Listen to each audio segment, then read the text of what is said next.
cannot stop eating. Maybe you've heard yourself say those words out loud, or maybe you've just been saying them in your head. Better yet, maybe you're the type of person who always goes on and puts those stretchy pants on before you sit down to eat a meal because you know that you cannot seem to stop yourself from overeating. If you've said yes to any of these questions, then you are in the right place, because today we're going to talk all about overeating and gluttony. We're going to look at what the Bible has to say about it. And I've got 2 truths for you about it, and I've got 2 tips for you. And before I say anything more about this topic, I want to just address the fact that this is a difficult topic. Everything that I share here today is said from a position of love, not judgment.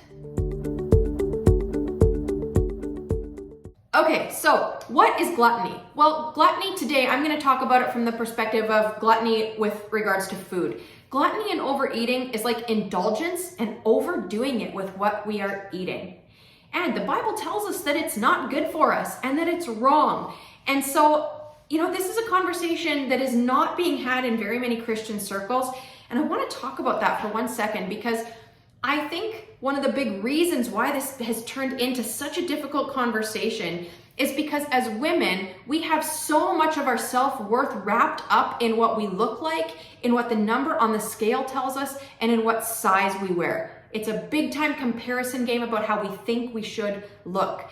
And so then as soon as the conversation of overeating and gluttony comes up, we get self-conscious and we feel like somebody is attacking our self-worth and what we look like and telling us that we should look a certain way or that we should not look a certain way. And I'm here to tell you that's not what I'm talking about. Okay? I'm not talking about what size you wear. I'm not talking about what the number on the scale says, because that's going to be different for each and every one of us. Healthy is not a number on the scale. Health looks different. A healthy weight looks different for you than it does for me, because God has created each one of us uniquely. So then what is this conversation? Well, this conversation is about our health. This conversation is about, being able to live our life to the full. In John 10:10, it says that he has come to give us life and give it to us abundantly. And it's difficult to live life to the full when we are sick and unhealthy, because we are living a lifestyle where we are overeating, overweight, and that's affecting our health. So again, this conversation is difficult because we come at it from a position of attacking somebody's appearance or how much they weigh. But that's really not what this conversation is actually about. This conversation is about our health. This conversation is about treating our bodies like a temple, not a trash can. And so I just want to preface this whole conversation with that. And if anything that I say begins to make you feel defensive, then I just want you to know that everything is said here with love. And I think sometimes when we feel defensive, it's maybe time to examine what's actually going on underneath the surface. So today I've got 2 truths for you about the topic of gluttony and overeating, and I've got 2 tips for you. So before I get into the 2 tips and the 2 truths, I just want to talk for a minute about why we overeat, okay? And there's lots of different reasons why we overeat. Sometimes it's simply because it tastes good. And I'm just here to tell you that lots of those chemicals and processed junk that we eat keep us craving more and more and more. They're designed to keep us wanting more, to get stuck in, needing to overeat. And we got to sometimes cut some of that out, cut out some of the processed junk and all that sugar, and that right there will help. That's a big reason why we overeat, is sometimes just because it tastes good. Sometimes we eat because of social pressure or because of, social norms. If you get invited somewhere for dinner and, the hostess has prepared this great big feast, and then you're full and then there's dessert, we feel like we have to go ahead and eat the dessert at the end of it as well. So sometimes it's social pressure, social norms. Sometimes it's because we are actually addicted to food. Sometimes it's because we're obsessed about food.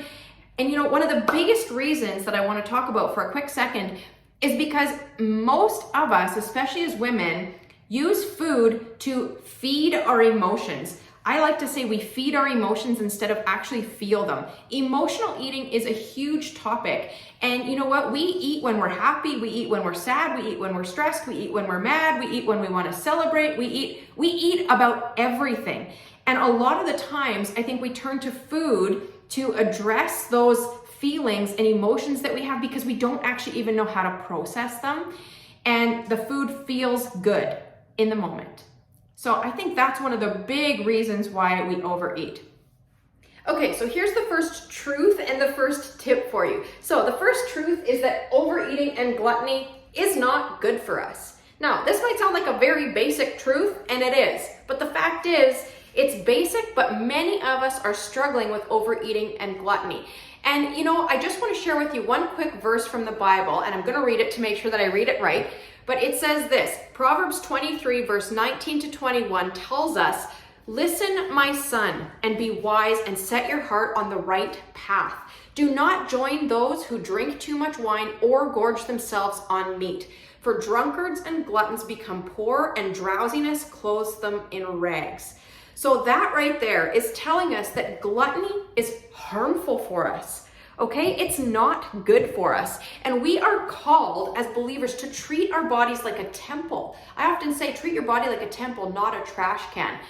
So we know this, but what do we do about this? Okay, well, that's where my first tip comes in for you. Tip number one, surrender it and address your relationship with food.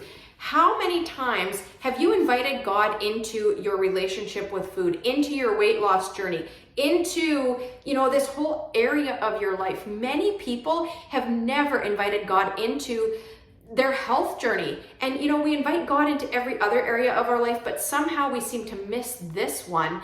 And you know what? We've got to surrender this area of our life. And we need to address our relationship with food. Many of us are obsessed with food. Many of us have been in fad diet culture mode for so long that our relationship with food is just mixed up, and we just don't even know, what to do about it anymore. And we have some very mixed up messages in our brains around the topic of food. And I often talk about a banana. How many people have stopped eating bananas because we believe that it has too many carbs or points or calories, yet we'll go eat a bag of chips, no problem. So we've got some really mixed up messages, like that banana is a food that God made for us to enjoy. It's natural. It's, not processed. It's fat-free. It's got vitamins, minerals. It's got folate. It's just got a host of good things for us. But we have been conditioned to believe that it's got too many carbs or calories or points or whatever it is that you're currently counting.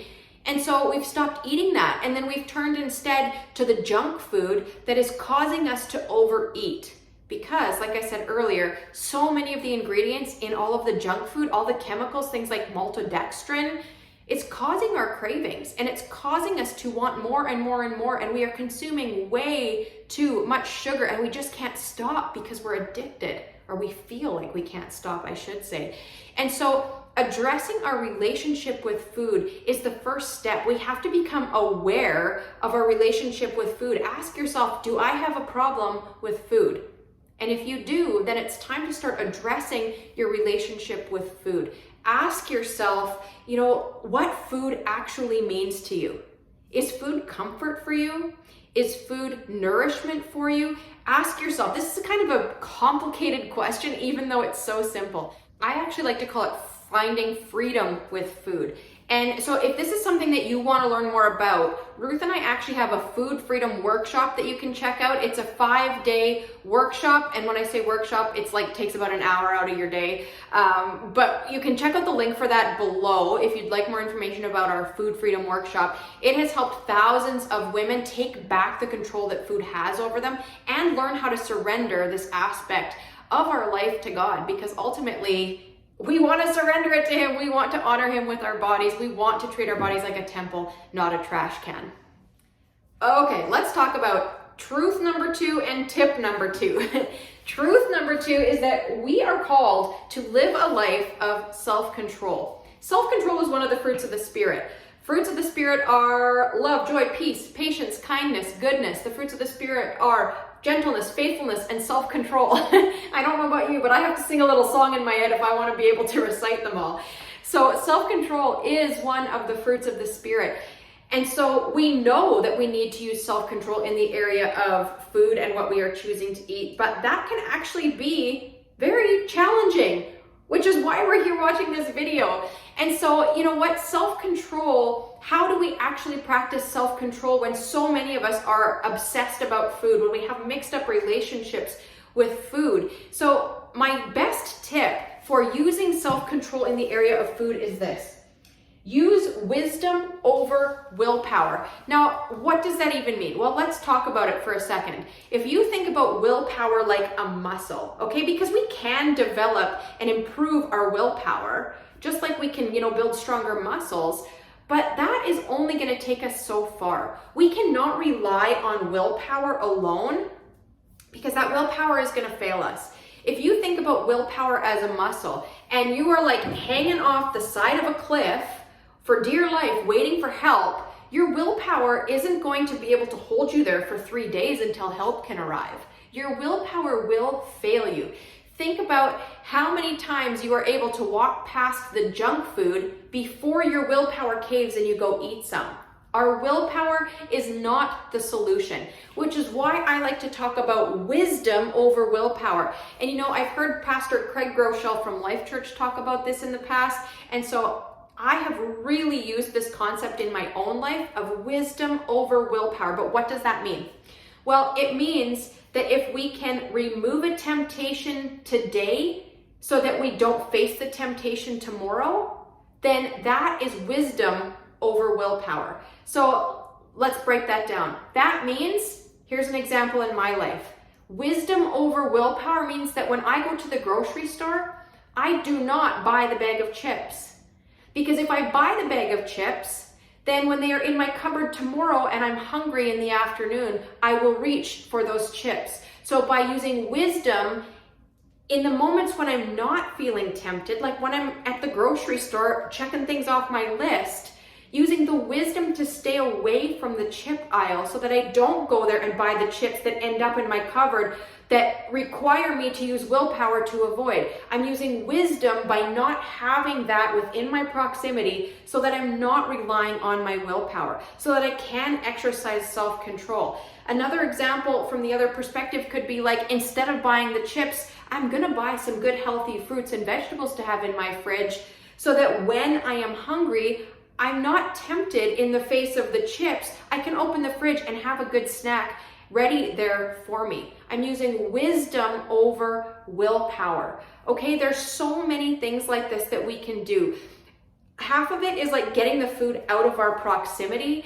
Sometimes it's about deciding and pre-deciding before you're going somewhere. Like if you're going out for a meal and you know that the place that you're going is somewhere where you always overeat, where you struggle with self-control, well, what would it mean to put wisdom in place ahead of time to remove the temptation when you're in that situation, right? There's always a way out of our temptation, but the more that we can use wisdom to remove the temptation ahead of time before we are tempted, now that is a key way to exercise self-control in the area of our relationship with food.